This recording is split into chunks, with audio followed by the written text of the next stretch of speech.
Hello friends, good morning. आइए आपका अपना चैनल ज्ञानोदय में आपका स्वागत है। आज हम स्टार्ट करने जा रहे हैं कल का ही टॉपिक का नेक्स्ट पार्ट।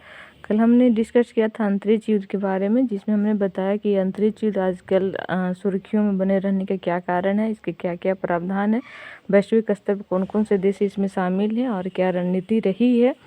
अब आगे हम बात करते हैं इससे जुड़ी हुई वैश्विक स्तर पर जुड़ी हुई चुनौतियां, और उसके बाद हम बात करेंगे भारत में इसके अवसर और चुनौतियों का। तो आइए एक एक करके अपनी बात को आगे बढ़ाते हैं। तो सबसे पहला है कि अंतरिक्ष आधारित हथियारों की होड़।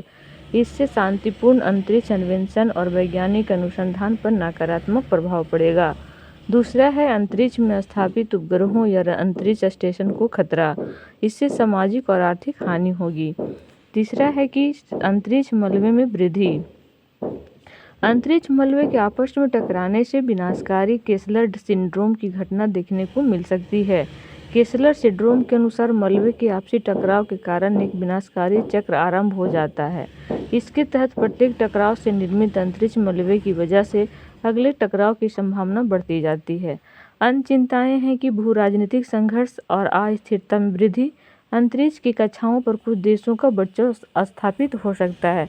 तो ये था हमारा वैश्विक स्तर से जुड़ी हुई चिंताएं। और जहाँ तक बात है अंतरिक्ष युद्ध की, तो वैश्विक स्तर पर जुड़े हुए सारे बातों को हमने बता दिया, जिससे आपके प्रश्न किसी भी तरह से प्रश्न अगर परीक्षा में पूछे जाते तो उससे हैंडल कर लेंगे।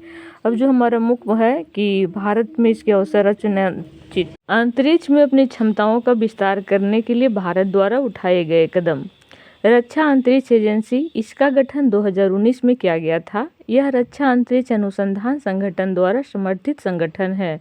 इसका मुख्य काम भारत की अंतरिक्ष युद्ध और सैटेलाइट इंटेलिजेंस परिसंपत्तियों का संचालन या देखरेख करना है। सैन्य उद्देश्यों को पूरा करने के लिए आसन्न अंतरिक्ष प्रौद्योगिकी की विकास को सुविधाजनक बनाने हेतु रक्षा अंतरिक्ष अनुसंधान संगठन का गठन किया गया था। दूसरा है मिशन शक्ति। यह भारत की एंटी सैटेलाइट मिसाइल प्रशिक्षण 2019 था। इसके तहत भारत ने पूर्ण रूप से स्वदेशी तकनीक का प्रयोग करके बाह्य अंतरिक्ष में किसी उपग्रह के कार्यों को बाधित करने तथा उसे नष्ट करने की अपनी क्षमता का सफलतापूर्वक प्रदर्शन किया। तीसरा है इंटर स्पेस एक्स। इसका आयोजन 2019 में किया गया था। यह भारत का पहला सिमुलेशन आधारित अंतरिक्ष युद्ध अभ्यास था। इसके जरिए भारत की राष्ट्रीय सुरक्षा से संबंधित हितों को पूरा करने हेतु स्पेस और काउंटर स्पेस कैपेबिलिटी की आवश्यकताओं का आकलन किया गया। स्पेस कैपेबिलिटी में उपग्रह स्थापित करना, अंतरिक्ष अन्वेषण और उपग्रहों के माध्यम से संचार जैसी गतिविधियां शामिल होती है। दूसरी ओर काउंटर स्पेस कैपेबिलिटी में अपनी अंतरिक्ष संपत्तियों की सुरक्षा करने हेतु उपाय शामिल होते हैं। तीसरा है मिशन डीप स्पेस। अंतरिक्ष क्षेत्र संबंधी रक्षा प्रौद्योगिकियों में भारत को आत्मनिर्भर बनाने के लिए मिशन डीप स्पेस शुरू किया गया था। अब हम बात करते हैं कि भारत में इससे जुड़ी हुई क्या क्या चुनौतियां रही हैं या हो सकती है। तो अपर्याप्त बजट का आवंटन। अंतरिक्ष में खतरों का पता लगाने, उससे सुरक्षित रहने और उससे निपटने के लिए आवश्यक अभियान चलाने हेतु स्वदेशी प्रौद्योगिकियों की कमी। डिफेंस ऑफ स्पेस रणनीति का अभाव। सैन्य क्षेत्र में अंतरिक्ष संबंधी प्रौद्योगिकियों का उपयोग करने पर कम ध्यान देना। अब हम बात कर लेते हैं कि भविष्य में इसमें क्या क्या संभावनाएं हो सकती है। तो सबसे पहले देखते हैं कि अंतरिक्ष क्षेत्र में शांति बनाए रखने के लिए निम्न उपाय किए जा सकते हैं। पहला है व्यापक अंतर्राष्ट्रीय समझौता विकसित किए जाने चाहिए, जिनमें निम्नलिखित विशेषताएं हो। अंतरिक्ष आधारित हथियारों की तैनाती के लिए मजबूत सत्यापन तंत्र स्थापित करना चाहिए। संप्रभु अंतरिक्ष परिसंपत्तियों में हस्तक्षेप न करने का सिद्धांत अपनाना चाहिए। कृत्रिम उपग्रहों द्वारा एक दूसरे के कितने समीप आवागमन किया जा सकता है, इस विषय पर नियम बनाए जाने चाहिए। डेटा साझा करने के लिए एक तंत्र बनाना चाहिए। अंतरिक्ष मलबे को हटाने के लिए सभी देशों को सहयोग करनी चाहिए। बाह्य अंतरिक्ष में हथियारों की होड़ की रोकथाम को अपनाना।